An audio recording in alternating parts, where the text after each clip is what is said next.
Well, welcome to this session of the Raising Peace Festival, which acknowledges the United Nations International Day of Peace on the 21st of September.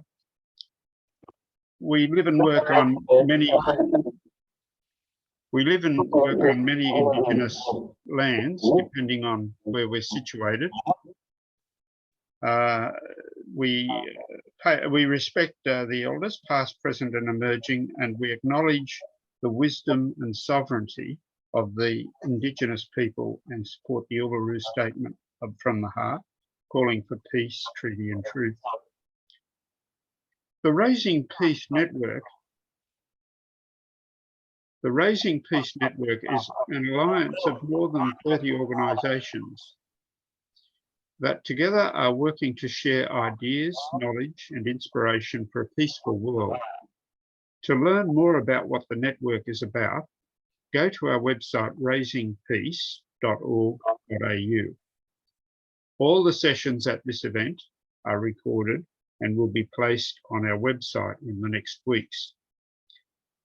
Please mute yourself. You can place questions for the speaker in the chat. If you have resources to share, you can place those in the chat as well, but please don't engage in debate in the chat. Well, it's my pleasure to introduce Major General Tim Ford, AO. Tim lives in Sydney and the New South Wales Central Coast. He retired from the Australian Army in 2003, following an extensive 40-year career in the Australian Defence Force and the United Nations. From 1998 until 2002, Major General Ford served in a number of high-ranking United Nations peacekeeping appointments, including as the head of mission of the United Nations Truce Supervision Organisation, for UNSTO, in the Middle East, and as the Chief Military Advisor in the Department of Peacekeeping Operations at UN headquarters in New York. Following retirement from defence, Tim continued to support the UN and other regional organisations as an advisor on peace operations and as a mentor for the UN Senior Mission Leadership Course until 2010. Tim was chair of the US-based Peace Operations Training Institute from 2010 and is the author of their course leading within UN peace operations.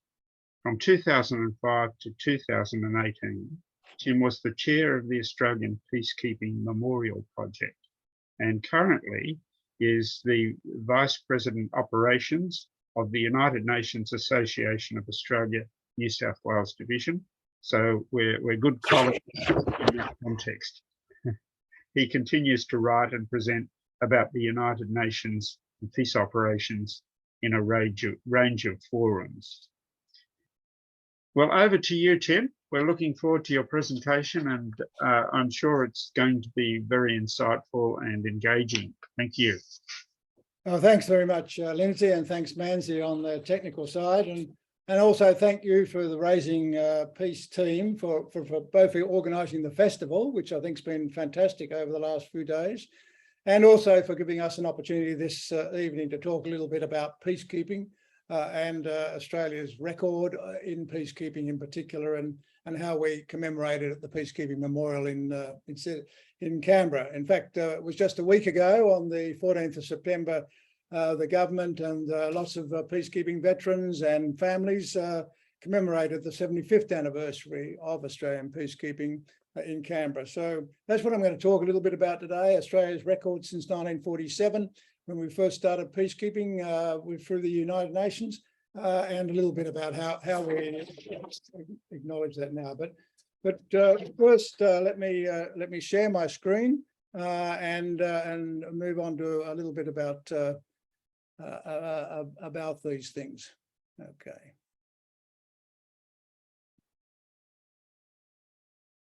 We seem to be at the wrong end of everything here. So.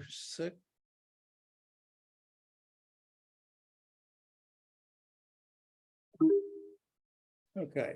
All right, look, to start there, I really would like to, on behalf of all participants, although Lindsay's already mentioned, I want to to acknowledge the traditional custodians of all the lands on which we meet, and in my case today, the Gadigal people of the Eora Nation, and acknowledge their cultures and the customs that have matured and continue to mature on these lands since Dreamtime. We note the continuing connection of all Australian Aboriginal and Torres Strait Islanders to the land, the sea and the community where we live, learn and work. And we pay respects to their elders, past and present and emerging, and extend that respect to all Aboriginal and Torres Strait Islander people who are with us today. And also note that we all strongly, and particularly noticed throughout the festival, that we all strongly support the Uluru Statement from the Heart, and note the emphasis that really has been placed on that by its success by all the participants at this festival. Hope that moves forward very well. So, as I mentioned, just a week ago, Australia commemorated the 75th anniversary of Australian peacekeeping with a commemorative service at the Australian Peacekeeping Memorial, which is on Anzac Parade in Canberra. And that in itself is an important message itself. I'll talk a little bit more about the memorial later, but the fact that there is the Peacekeeping Memorial on the Anzac Parade is a strong message and links very much to, I think, the people who mainly are supporting this festival. That service was coordinated by the Department of Veterans Affairs on behalf of the government and was very strongly supported by the federal and the ACT governments, the Australian Defence Force, the Federal Police and veterans organisations, including the Australian Peacekeepers and Peacemakers Veterans, the United Nations and Overseas Police Association, the RSL and the United Nations Association of Australia for supporting it as well. It's interesting to know, and I'm not sure how many people do realise, that Australians actually provide the very first, what we would call today, military observers and advisors to the United Nations. Following the formation of the United Nations in 1945, of course, by about mid-1947, they were really starting to focus on conflict and concerns around the world. And the fledgling United Nations became focused on what was then called the Indonesian question, which was really a result of following a conflict started in about 1946, when the return of the Netherlands East Indies administration, they thought they would just come back to the area that's now Indonesia and take over their colony again. But before that, of course, the nationalist movement had arisen as a result of the war and the time. And they'd already declared their own independence at the end of the Second World War. So the Security Council, there was some fighting that erupted as a result of that. And the Security Council decided in 1947, on the 1st of August, that they would put in some good officers to the parties to assist in this Pacific settlement, peaceful settlement of this dispute. And they called on a number of different countries to provide delegations to do so, which included Australia. And they created a couple of organs. One was called the Committee of Good Officers on the Indonesian question, and the other was the Consular Commission on Batavia. And at its very first meeting, the 2nd of September in 1947, they already agreed and understood that they would need to get some military advice to carry out their work, to understand exactly what was happening on the ground. And they asked the 6 main nations that were supporting the good officers at that time, Australia, the United States, United Kingdom, France, Belgium and the Republic of China, as it was then, to try and send some people along. And they all agreed, and Australia, being close by, were able to get their people there the first, and actually they arrived on the 13th of September and they went into the field on the 14th of September 1947 as the very first military or assistance provided to the civilian good officers and provide that advice. And they stayed. There was a number of contingents of Australians went, and they also contingents from United Kingdom, America, and those other nations. And they stayed there right through that period, right until about 1949. And then Australia was also involved in the following missions. In fact, Australia has been involved continuously since then, with at least some people involved in various peace operations around the world. The missions, the other areas that developed in the late 49s, 50s, of course, was India, Pakistan, and also in the Palestine and the whole issues around Israel and the Palestine. In 1948, the first effective peacekeeping operation was actually deployed by the United Nations, was in of course, in Palestine, in the formation of the Israel and the fighting that went on there. And that was the United Nations Truce Supervision Organization, which I had the honor to command and is still there. Many years later, I had the honor to lead that for a couple of years in 1998 to 2000. But since then, Australians have been involved in peace operations and peacekeeping in over 60 missions that have been involved in various places around the world. So over 80,000 Australians, civilians, military, police, young men and young women have been involved in those operations, normally as part of a multinational force. Most of them as UN missions, but also under regional and Commonwealth arrangements organised by the United Nations, which can be done under Chapter 8 of the United Nations Charter. And those operations are never similar. They're all very different. They involve peacekeeping. In times they involve peace building and occasionally a peace enforcement. They support a political process, and peace operations are really all about politics and getting a political solution that can then move forward. And to do that, they need to create a stable environment that can address the causes of the conflict and get people on the ground to do things. Involves protection of civilians, monitoring ceasefire lines that might be establishment and agreements, because we really can't do any of this until there's some sort of peace agreement or cessation of hostility. They assist in the disarmament, demobilisation, reintegration of combatants. They support elections. They do the restoration of law and order. Resettlement of refugees, internally displaced people, and demining and recovery of services. And Australian have undertaken all those different tasks at different missions over the years, and often in what are very difficult and dangerous environments. And as such, they bring hope to many millions of people around the world. So this map shows some of the places, the peace operations that are actually recorded on the Australian Peacekeeping Memorial. In some locations, we've been in more than one mission there, because as the situation changes, sometimes missions are recreated or they're changed in format. They might initially be a regional mission that gets involved and then becomes a United Nations mission. Example of that, of course, is the one close to us in Timor-Leste, which started out as United Nations UNAA before there was the decision to go in with what was then Interfet, the mission led by Australia to bring in and try and stabilise it after the disruption that occurred after the decision. Then there was the United Nations Transitional Administration in East Timor, where they actually ran the country for a number of years until the election occurred. And then there was 3 missions after that, in fact, where Australia continued to support missions in East Timor, the International Stabilisation Force, the United Nations mission in Timor. So it was a period of about 12 years in all that Australia was involved. So these missions, these 62 missions that I mentioned before, some of them would include several missions in the same area.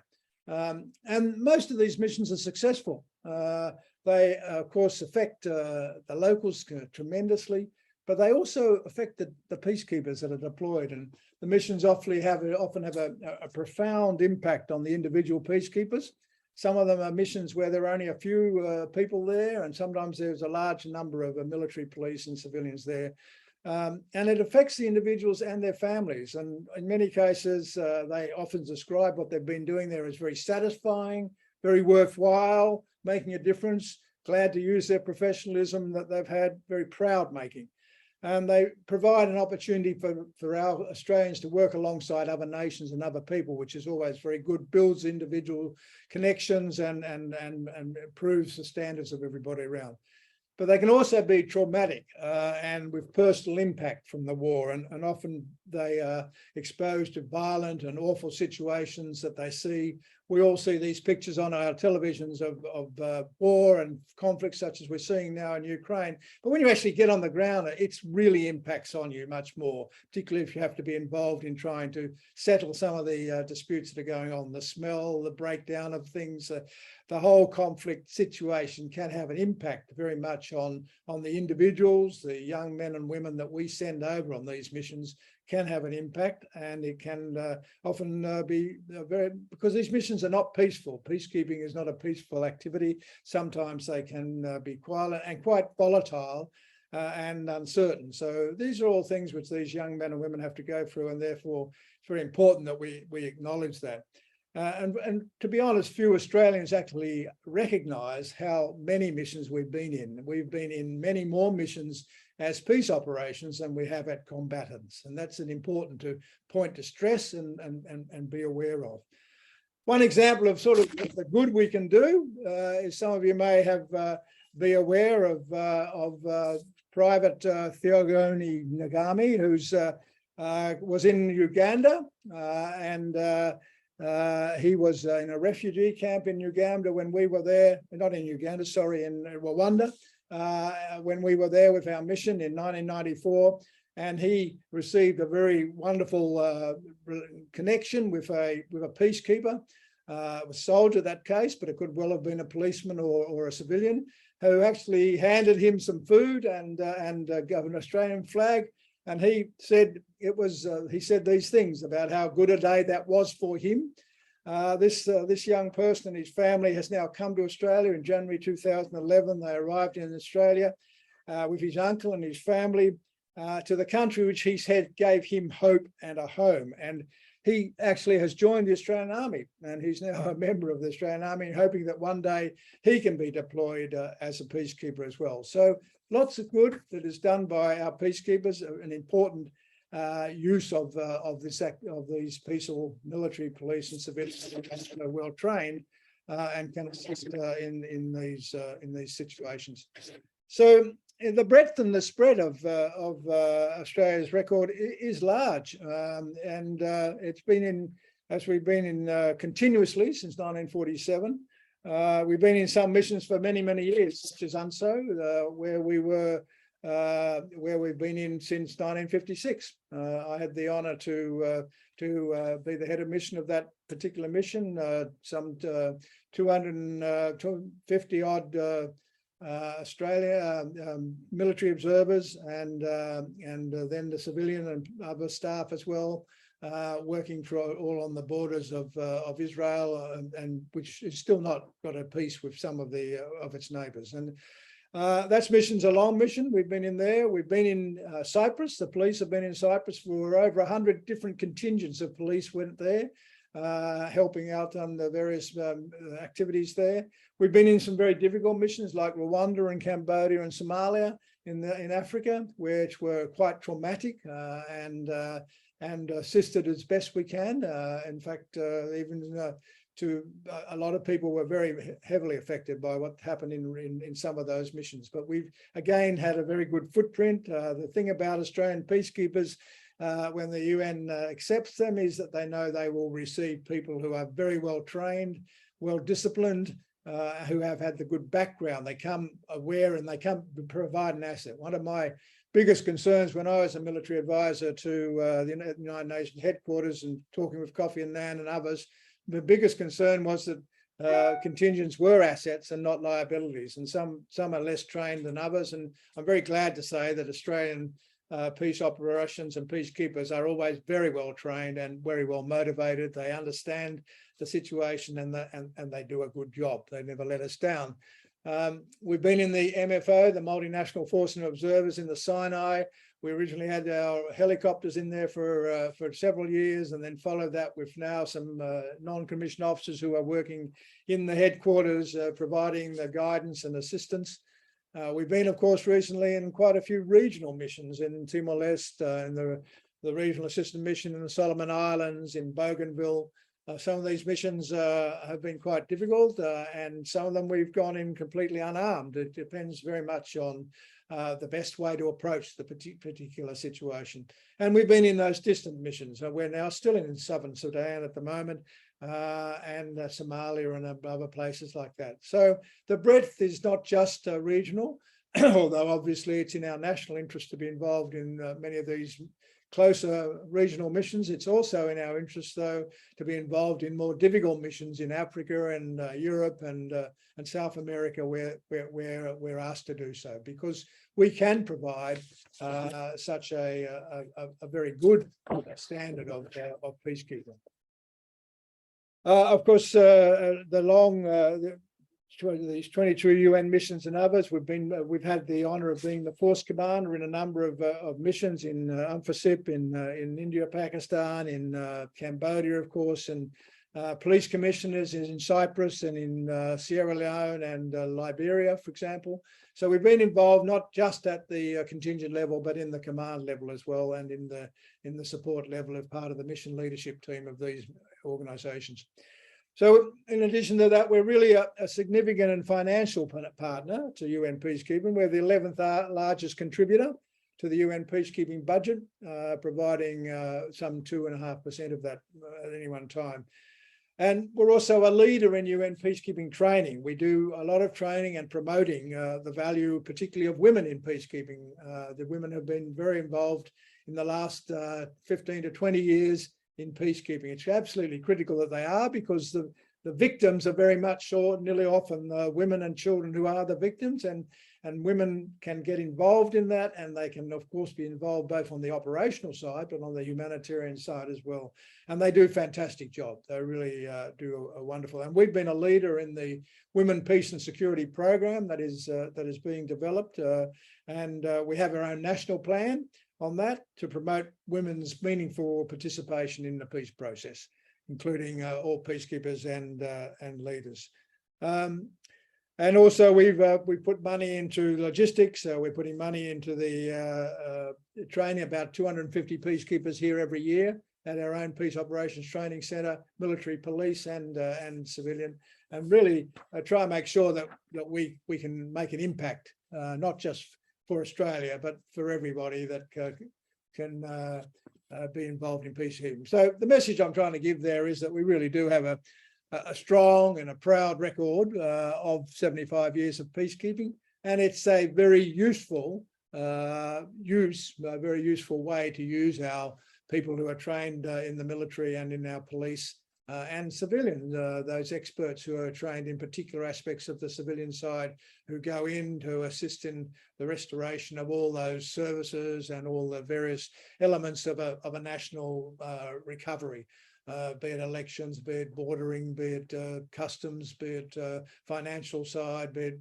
whatever it is, justice side, the law and so on. All these civilians often go in and they provide that assistance, and we have provided some very clever and very good and professional experts on the civilian side, as well as the police and the military side over the years. So this is important. Now, in the previous session, of course, today we talked about the Australian Network of Museums for Peace and how important it is to make sure that we acknowledge the efforts of people around Australia in the communities in acknowledging different legacies of personal contribution to peace in various ways and the endeavours they're going on. And obviously this national memorial to acknowledge our peacekeepers fits into this, and it already exists, and I believe fits very well within the framework of what that message which all of us want to get across about how important it is to reinforce peace initiatives all the time, and to be making sure that we get that message across to acknowledge all aspects of how we can try and develop peace. So as part of that, some time ago, and now nearly 15 years ago or more, we actually got involved, a number of us, in trying to build a peacekeeping memorial on Anzac Parade in Canberra. That in itself was a major achievement, to actually get on the parade a memorial that represents the peace operations, as opposed to those that recognise the campaigns and the work of people in different other campaigns, such as Vietnam, Korea, and other areas that are already recognised there. So it's quite a good message that on Anzac Parade, it starts off with the Boer War, the very first operation that Australians were involved in as a nation. On one side, you go right up and back, and then you end up on the other side with the Peacekeeping Memorial, which is a living memorial, because it will be going forever. And it shows the full range of what we can do. So, and as I say, it clearly identifies, when people go and look at it, that we've actually been involved in many more conflicts as peacekeepers than combatants. And it, of course, recognises the service of those peacekeepers, the civilian military police, over the 75 years plus now. And all those missions I've mentioned, it was opened by the Governor-General on the 70th anniversary, which was just 5 years ago, on the 70th anniversary of Australian peacekeeping on the 14th of September. These are a couple of shots of the memorial by day and by night. It's an interesting memorial. It's a bit different from many others. It doesn't have a lot of statues and people around it. It comprises three main elements, which some of you would be aware of. It's got the first of one of those two large black polished masonry monoliths, symbolising the opposing forces of conflict, while the passageway of golden light between them sort of indicates the light of hope and future, and through the peace and security that the peacekeepers bring. And you move through that passageway and you come to a courtyard, which is a quiet space, but cobblestones. But within that courtyard, in copper, if you look down, are all the values, describes the values, the actions, the activities, and finally the objectives of international peace and security. So you can read that as you go through. And then you come to the rear. At the back, there's a long, massive single mass black polished masonry commemorative beam, which denotes the strength and stability that results from peacekeeping. And the bronze facings, I'll list all the 62 missions, and if you go there, you'll see that less than half of the missions back area has been used, indicating very clearly that there are more missions to be added over the years. That is a living memorial, and as new peace operations are authorised by Australia and completed, they'll be added to the memorial along the back there. It was a pretty long process, as I mentioned. I think the grant of the site on the Anzac Parade itself was obviously a big milestone to be able to get it. There were some people, we heard this afternoon about some of the concern about getting the Frontiers War recognised in the War Memorial. There was a lot of also the similar sort of ideas that this is just peacekeeping. Why should it be recognised? We were actually offered a site initially in Anzac War Memorial grounds, which we were not prepared to accept because we believed that it was as important and it was needed to be not just in the grounds of the War Memorial, but actually on Anzac Parade, making the clear message that peacekeeping is a critical part of what people have been doing over the years. So two-stage competition, had a number of things we talked to. We had to get NCA approval, of course. We had to select it, and we didn't have. And the big issue was the raising of money, which took quite a long time. And in the end, the government did come to the party, but it took quite a lot of pressure to get that through two phases. We threatened at one stage to go ahead and only build the first phase, so that and leave that would have been rather embarrassing. So we managed to then get the second stage, the monoliths. But it was a long process, and I'm very pleased that we had very wide representation on that committee. I was the chair, but we had people from the Defence Force, obviously, ex-veterans. We had federal police. We had people from the United Nations Association. We had the Peacekeepers and Peacemakers Veterans Association, the RSL, and the police associations, and a number of other benefactors. My main project manager was a civil engineer who just believed this was a great idea and came in and gave us a lot of support. And we were aided by a number of Australian companies who provided both financial support and also pro bono support in many ways. You might be interested that the marble onyx stone between is actually ended up coming from a Mexican quarry. That was something we couldn't get here, but the rest of the items all in here in Australia. The cobblestones come from South Australia and so on. It was a very long process to get the right things and to get the right message across. And it was a long process, and I just say that particularly because people are thinking about other peace museums and peace projects. You need to be committed, and you need to have keep out the process a long time, and you'll get there eventually if you can get enough people involved. During the process, the little photograph there, we actually had commemorations each 14th of September to make the message bring home. We invited politicians, invited up people there to make sure that people recognise this was in process. This is this site, this is what we've done, this is where we are, and we need your continued support to finish this project. And that sort of continuing momentum is critical to anything like this. But we got there, and the Peacekeeping Memorial was open. That one on the left there shows the actual copper areas that actually lay out the reefs, and they're the reefs that were laid on that particular day. A lot of people there from the peacekeeping from all around the world, and it was a wonderful day, opened by the Governor General and a lot of other people involved in that day. And I'm very pleased to say that on the 75th anniversary, just last week, again they had a good service there with commemorations being laid for all the peacekeepers that we have lost, and we've lost some 16 peacekeepers, which is relatively small compared to the 4,000 odd, 4,500 odd peacekeepers that have been killed on operations or died on operations under the UN auspices. Why so few for Australia? Well, I think it's because we're very well trained.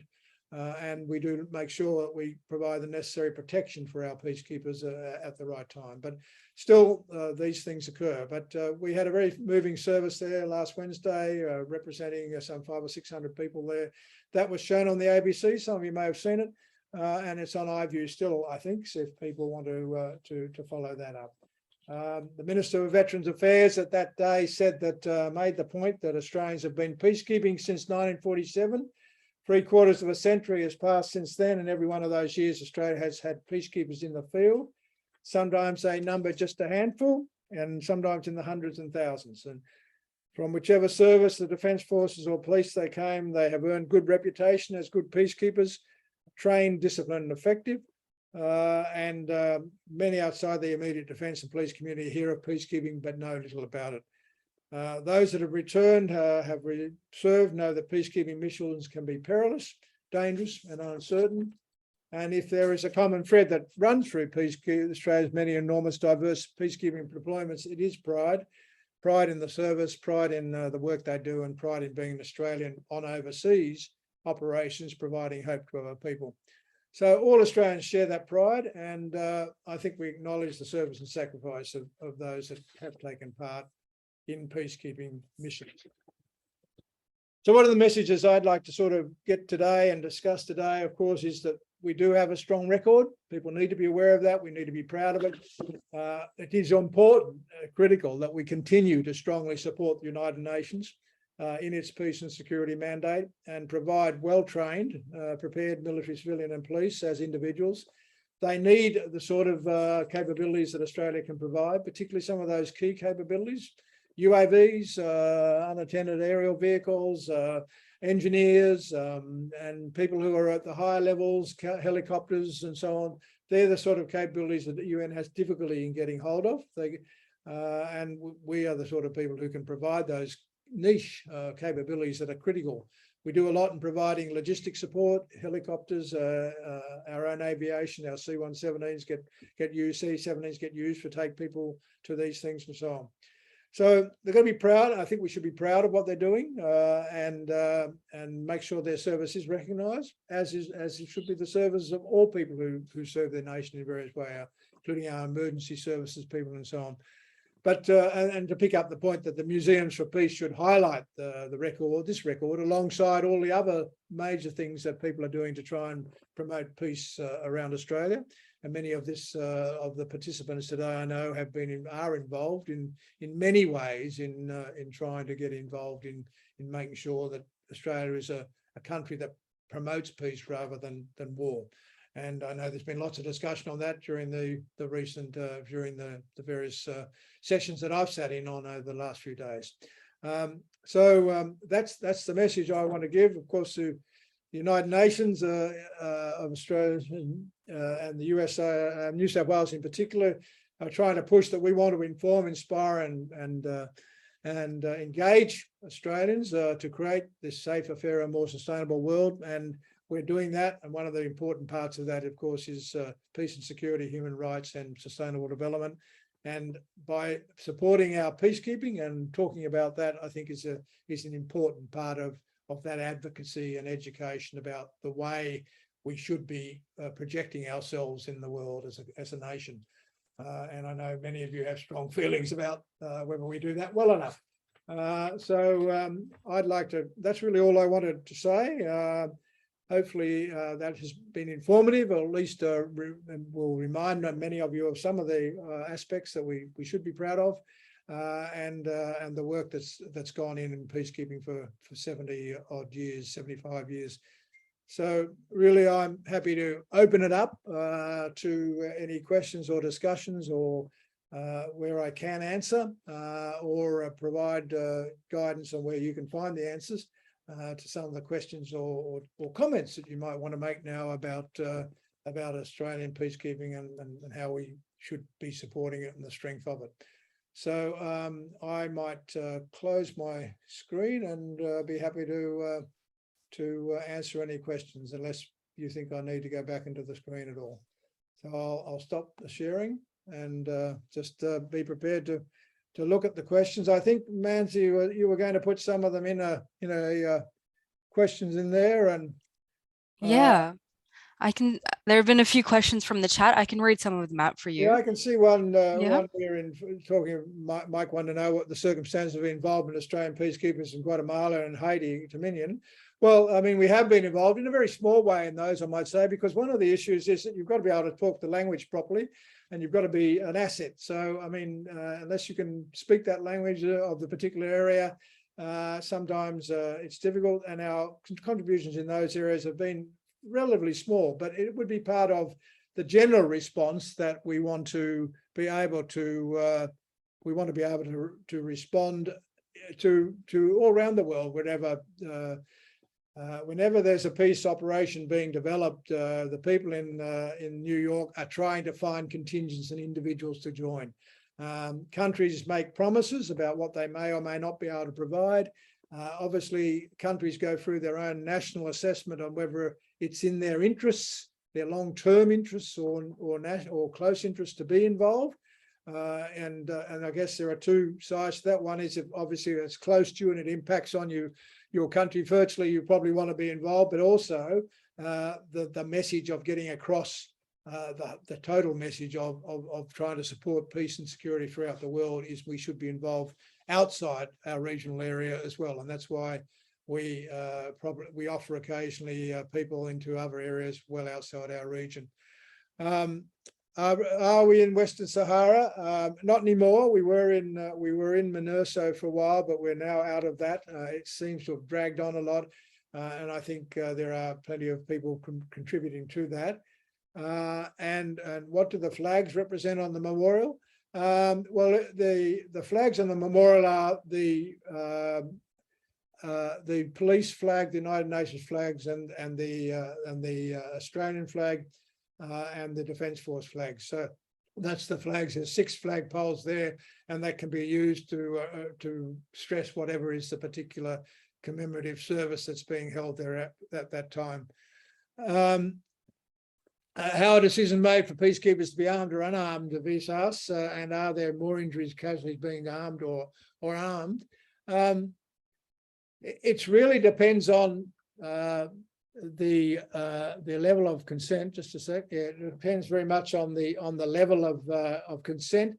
When a mission is established, there is a technical assessment mission that goes in and does all the analysis of what is required to build this peace process. And what happens is that normally there is some sort of cessation of hostilities or some sort of peace agreement between the parties to the conflict, and then someone has to go in and sort of control that, and depends again on the level of consent, the level of stability, about whether you're going to put in an armed person to provide the peace and security, to provide a secure environment so all the NGOs and all the other people can come in. How violent has the background been? And peacekeepers are often armed to try and control the militia or control the situation, protect civilians, and they're clearly controlled by rules of engagement, and young men and women have to make decisions about the use of force. And of course, the use of force can be very controversial. If it's not used to prevent something happening that might break the peace barrier, it can be difficult. If it is used in too much way, it can be difficult as well. And so you have to have very well trained contingents.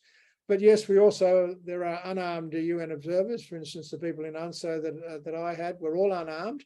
And that means that young captain, major, or policeman has to actually make a decision without the background of power. They may have to go somewhere, and peacekeepers have been killed in that situation. But really, they need to make the decision that they don't have to force the situation today always. They have to assess the situation, decide what's the best way to approach it, how can we move peace forward in the best way possible. That might answer a couple of questions. There may be more now, are there? Any further questions? I can't, please put your hands up if there are, or should I have a look in the chat to see if there's any further there? Can't see any more. I'm going to put one in the document for you. Right, I'm not sure if I haven't cancelled the document somehow. Oh, that's okay. I'll go in and look at it again. You said it was in the chat anyway, wasn't it? Yeah, right at the top.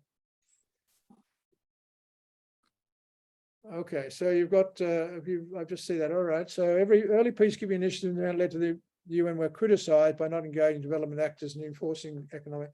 How has the peacekeeping changed? Well, it's changed fantastically. I mean, in huge ways, in that it is a development process. The UN has now been doing peacekeeping for 75 years. They've learned a lot. They can provide they have a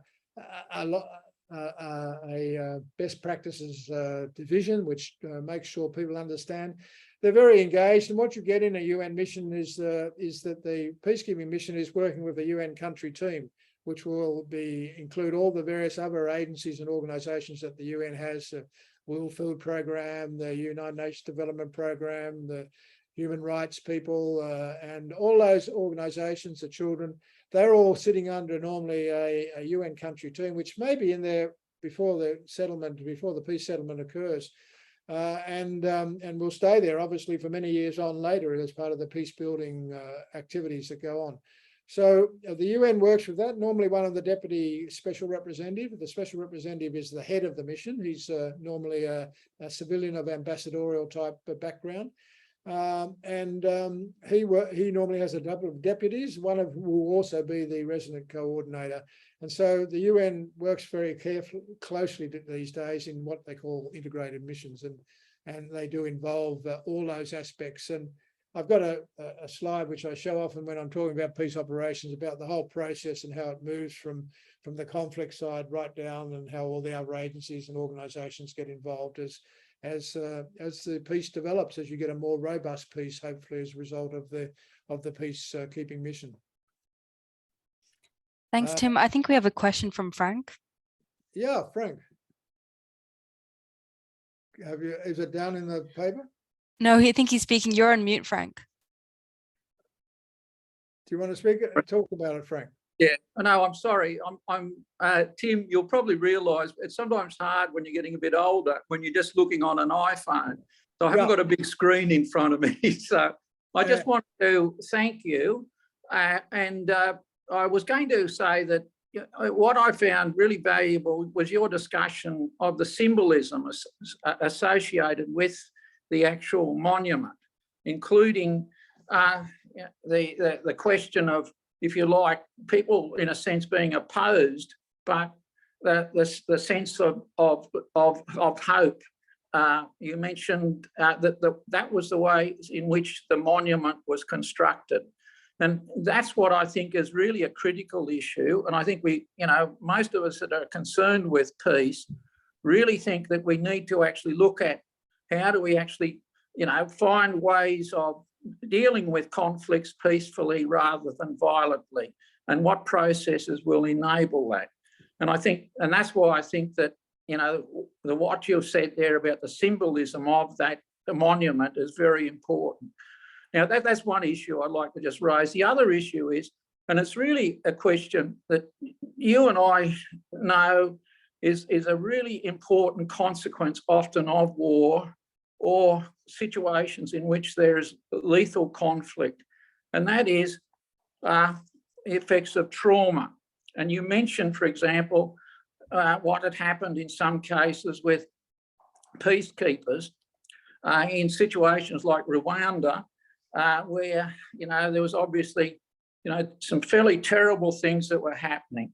Now, the question I ask is, to what extent are we as an Australian community supporting peacekeepers who may have experienced trauma? Are we doing that adequately? Is there a need to do more?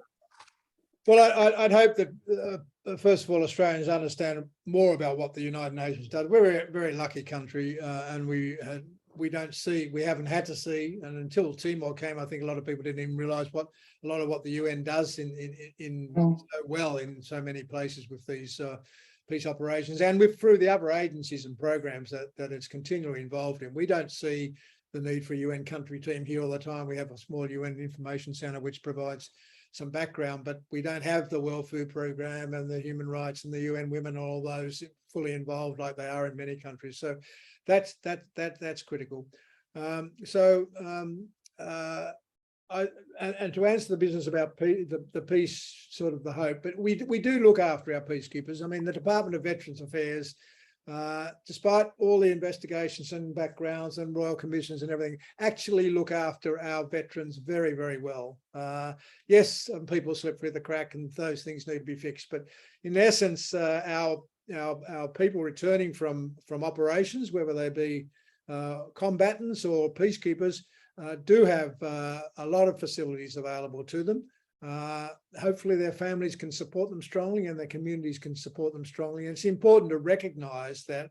I mean, one of the biggest disappointments, I think, for people is when they come back from overseas, is people don't really want to hear. It's a bit like happens with people going on trips overseas now. They come back and people ask them 2 or 3 questions.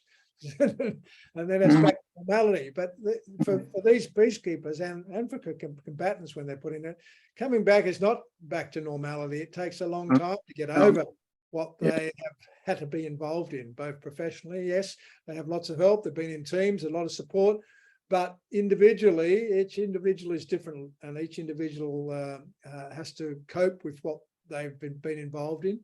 And that's why it's important to reinforce the pride side, reinforce the positive things that peacekeepers do.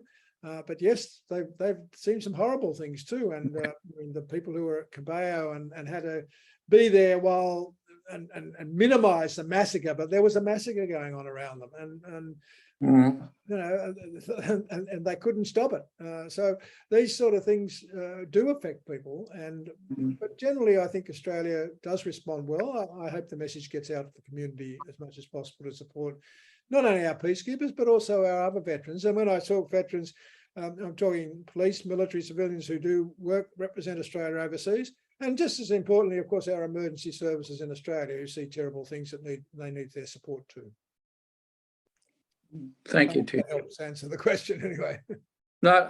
Well, partly, if I can just say this, you know, what you've said is I think pretty important, because I think that sometimes we forget these things. I had the opportunity, you know, recently to talk to a returned peacekeeper, Australian peacekeeper, and he had been in Rwanda, and he had a great sense of pride, in a sense, about what he'd been doing, but he was also acknowledged that he was deeply traumatised by those experiences, and he's still haunted, in a sense, by some of those experiences. And that's what I was really raising, because I think there's a more general question here sometimes about, you know, when we're looking at war, you know, the aftermath of war and the extent to which we recognise that, we're honest about it, and we care for people sufficiently that have been through very difficult circumstances. Yeah, and that's why there's been such emphasis on looking after our veterans. And to be fair, we do it, we do it very well. And people talk, you know, have different views about the War Memorial, but the War Memorial actually is very supportive of and helpful in looking after veterans. Yeah, sure, it should be wider and look after other things perhaps, but it's important to support all our veterans who come back, because they've been through. I mean, Not to mention what the civilians in the situation. That's right. That's right. Who are in Ukraine or Syria or somewhere else, they are suffering so much. But these individuals who we send overseas go overseas and see all this, and then they come back into a normal situation. Well, you know, it's still in their mind that what's happening. Yeah. So they can't sort of say, well, you know, it's still happening and we're all working together, because they often, if they were national servicemen during Vietnam, for example, suddenly they get back into the community and so on. So we do need to be aware of these things, and that's why there's been this emphasis in the Defence Force of looking after our veterans and the police as well. And I know some people think it's a bit overboard, but I think it's really important. Thank you, Tim. Thank you. Okay, any other hands up or any other questions? Well, I'm happy to talk to people anytime about peacekeeping. There's just for those who don't know it, we have a UN diploma run by the United Nations Association New South Wales, which does talk about all the aspects of the United Nations. So, and I and others lecture on that as well. So if people want to know more about what the UN does, of course, there's many ways to do it, not only the diploma, but get on the website, look at the news, get on the United Nations Information Centre puts out a daily information, get onto their website as well. So we need to support the United Nations in all its aspects, the humanitarian side, the sustainability side, of course, which is so critical, but also the peace and security side, not only in Australia, but outside. So thank everybody for listening, and hopefully provide some support and some information for you. Any other questions or anything? Have a look at the chat. Nothing else there? No. Okay, well. Okay, Tim. Well, look, thanks for what was ultimately a very encouraging and aspirational presentation. Really appreciate that. And thanks also to Mancy, who's looking after the tech support there. Really good. Thanks. Appreciate that. And all who participated and contributed to this link. It's been great and really excellent to have you here. And yeah, thanks, Tim. I sort of lived through part of those 10 years with you as you developed the Australian Peacekeeping Memorial, in the sense of being there on the executive committee of UNAA to New South Wales to be a supportive influence, and I know the work that you put into that, and how much that you actually invested in it as far from your own self and resources and so forth. So yeah, and just the huge diversity of UN peacekeeping and the nature of it over the whole spectrum of international affairs. It's quite amazing what's done. And you brought to light many of those elements today. So thanks for that. We appreciate your support. Appreciate your support for ANMP as well, and look forward to working with you in wherever it's possible in that context. So I think that's probably covered everything. Just to say that this session, a recording of this session, will be on the Raising Peace website in the next few weeks, so you won't miss out if you've come in midway or missed any of the presentation. So thanks for that, and look forward to continuing the good work with everyone. All the best for International Day of Peace and National Day of Compassion. Absolutely. Thanks very much. Everyone.